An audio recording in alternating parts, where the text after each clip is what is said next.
ஆசீர்வதிக்கும் தேவன் நம்மை ஆசீர்வதிப்பாரே. துதி ஸ்தோத்திரம் இயேசுநாதா, துதி உமக்கே என்றுமே. இன்று ஒரு வசனம். பெரியவரும் அவர் நமது தேவனுடைய நகரத்திலும் தமது பரிசுத்த பர்வதத்திலும் மிகவும் துதிக்கப்படத்தக்கவர். சங்கீதம் 48:1.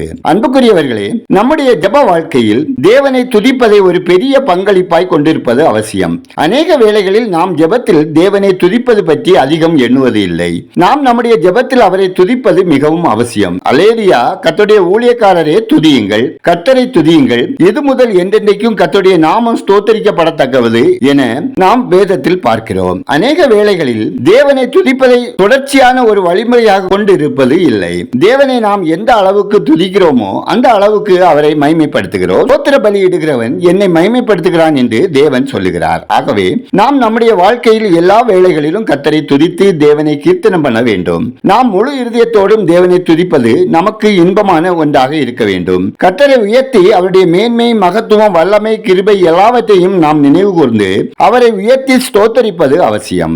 தேவனுடைய மேன்மையையும் மகத்துவத்தையும் நம்முடைய வாழ்க்கையில் எந்த அளவிற்கு உணர்ந்திருக்கின்றோமோ அந்த அளவுக்கு அவரை துதிப்போம். கர்த்தர் நம்மை ஆசீர்வதிப்பார். நாம் ஜெபிப்போம். கிருபையும் அன்பும் நிறைந்த பரலோக பிதாவே, ஆசீர்வதிக்கப்பட்டதான இந்த நாளுக்காய், இந்த நாளின் வசனத்திற்காய் நன்றி சொல்லுகிறோம். ஆண்டவரே, உம்மை அறியாமலும் உம்மை ஏற்றுக்கொள்ள மனமில்லாமலும் இருக்கிற ஒவ்வொரு மக்களுக்காக ஜெபிக்கிறோம். ஆண்டவரே, நீங்க ரட்சித்த உலகத்தின் அழகையும் நேர்த்தியையும் ரசிக்கிற மக்கள் உம்மை ஏற்றுக்கொள்ளவும் நன்றிகளை துதிகளை ஏறெடுக்கவும் வழி நடத்துங்க.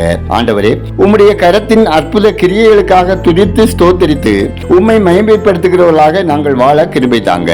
ஆண்டவரே, பொல்லாங்கனால் ஆக்கிரமிக்கப்பட்டிருக்கிற உலகின் எல்லா நாடுகளிலும் வாழுகிற உங்க அன்பு பிள்ளைகள் அனைவருக்காக ஜெபிக்கிறோம். மக்களின் அறியாமையின் இருள் அகற்றப்படவும், முரட்டாட்டமான கல் நெஞ்சங்கள் உடைக்கப்படவும் கர்த்தருடைய கரம் ஒவ்வொருவரோடும் இடைபெற வேண்டுமாயும், அவர்கள் அனைவரும் உம்முடைய நாமத்துக்கு துதியும் கனமும் செலுத்துகிறவர்களாக மாறவும், இரட்சகரை ஏற்றுக்கொண்டு மனம் திரும்புதலுக்கேற்ற வாழ்க்கை வாழவும் வழி நடத்த ஜெபிக்கிறோம். கர்த்தாவே, ஒவ்வொருவரின் ஆவிக்குரிய ஜீவிதம் பலப்படவும், ஆவி ஆத்மா சரீரம் குற்றமற்றதாக காக்கப்படவும், இல்லத்தில் உள்ளத்தில் தேவ சமாதானம் நிலைத்திருக்கவும், கையின் பிரயாசங்கள் ஆசீர்வதிக்கப்படவும், தொழில், வேலை, வியாபாரம், விவசாயம் ஆசீர்வதிக்கப்படவும் ஜெபிக்கிறோம். ஆண்டவரே, பாடுகள், கஷ்டங்கள், துன்பங்கள், நோயினால், கடன் பிரச்சனையினால் துயரப்படுகிற ஒவ்வொருவருக்கும் உங்க சமாதானமும் ஆறுதலும் இரக்கமும் வேண்டுமா ஜெபிக்கிறோம். ஆண்டிறுதி தேர்வு எழுதுகிற ஒவ்வொருவருக்கும் உங்க விசேஷ ஞானம் வேண்டுமாயும், இந்த நாளில் பிறந்த நாளை, திருமண நாளை கொண்டாடும் ஒவ்வொருவரின் விருப்பம், எதிர்பார்ப்புகளில் உங்க ஆசீர்வாதம் வேண்டுமாயும் ஜெபிக்கிறோம். எங்கள் தேசம் ஆசீர்வதிக்கப்படவும், மக்கள் இரட்சகரை அறியும் அறிவில் வளரவும், பழங்குடி மக்களின் சமூக பொருளாதார அடிப்படை